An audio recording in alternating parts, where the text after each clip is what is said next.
today I have the great pleasure to meet with Hélia Marçal. Hélia is a lecturer, researcher and conservator based in London. She's currently a lecturer in art, materials and technology at the University College London and a researcher at the Institute of Contemporary History at the Nova University of Lisbon. She's also the coordinator of the working group on theory, history and ethics of conservation of the International Council of Museums Committee for Conservation. Hélia previously worked as a fellow in contemporary art conservation and research on the research project Reshaping the Collectible When Artworks Live in the Museum at Tate London, and as a team member in the project Documentation and Conservation of Performance, also at Tate. She has published about conservation theory and ethics, conservation of time-based media and performance art, embodied memories and the body archive, and public policies of participation and stewardship of cultural heritage. She was awarded the Taylor and Francis and Icon Award for Outstanding Contribution in 2017. So welcome, Hélia, and thank you for being here. Here are my two questions for you. First, can performance be conserved? If so, how? And if not, why not? And second, what does it mean to conserve performance? Thank you so much, Emilie, and thank you for the very generous introduction. I always find it a bit awkward to hear all of that about someone's path, but thank you for also inviting me to answer to those questions. So, can performance be conserved? Yes, it can, but and oftentimes we look at what performance is to try to answer to that question. But I think sometimes it's also productive to look at what we mean by conserve in the realm of things. And I think that in the conservation of performance, we need to look at what conservation is and what are its aims and what are its processes first, in order to be able to answer positively to that question. If we see conservation as a process of memory making, a process of memory transmission, of even intergenerational memory transmission, yes, performance can be conserved. If we see conservation as a form or an activity that wants to or intends to preserve and keep things in the way they are, I would say that would be much harder to do in the case of performance. And one could arguably say that's never the case even with works that are not performances.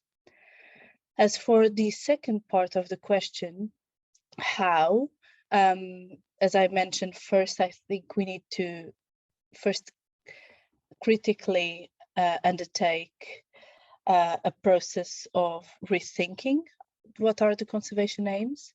We know that conservation is inherently situated.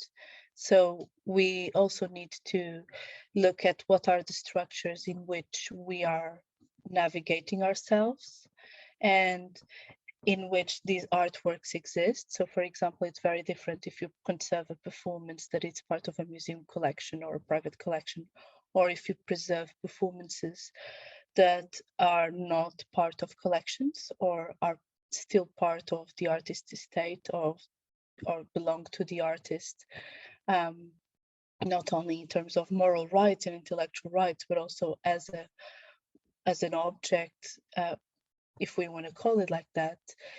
But more than that, more than being situated in the type of collection and type of practice or the type of public sphere in which we are structurally embodying ourselves as conservators, and more than that, it is also situated in terms of who is conserving that object, what are their goals, what are the purposes, and also that who, it's not the conservator themselves in that sense, it's a collective who.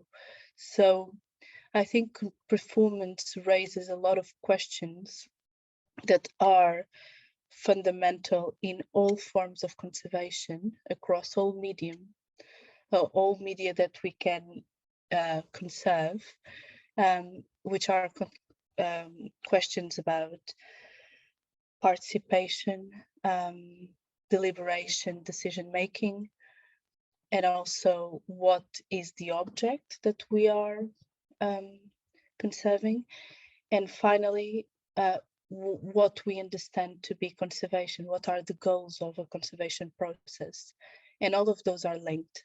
So I'm sorry if I'm not saying exactly strategies for conserving performance, but I do think that this inquiry needs to come before we even think about recording, documenting, and all of those tools that are also tools that come from a conceptual practice. Another thing that perhaps I can elaborate when discussing the how to is to say that there are various types of performances as well. And if we, of course, have this overarching conceptual framework in advance, we can try to detect or even to speculate on the types of conservation we can imagine. And conservation of performance many times is very much an exercise of imagination and of potentiality. And again, I really don't think this is exclusive to performance. I think we do that across all forms of conservation, but with performance, it's so evident that it is in your face, and you need to have this form of imaginative speculation attitude to be able to try to understand what these artworks can be. And you really actively see yourself in the process of making these artworks in ways that potentially due to either, I don't know, theoretical frameworks, forms of practices, or even one could argue politically committed forms of understanding what heritage is or what conservation is. Sometimes those forms of making are not so clear, but with performance, they are inevitable